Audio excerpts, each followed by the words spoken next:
பட்டு உரு எப்படி சொல்லணும்? அப்படி சொல்லணுமா?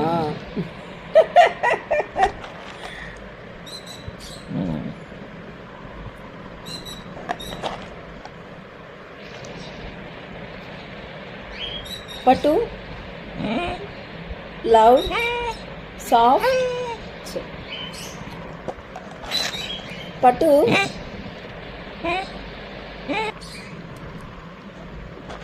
பட்டு சாஃப்ட் லவுட் லவுட். உர் உர் பண்ணு. உர் பண்ணு. உருன்னு எதை பண்ணுவியா? அது பண்ணு.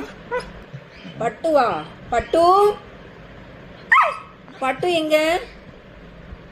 பட்டு இந்த பிச்சி இந்த பட்டு உருன்னு சொல்லுவானே. இங்க இருந்தானா? எங்க போயிட்டான்?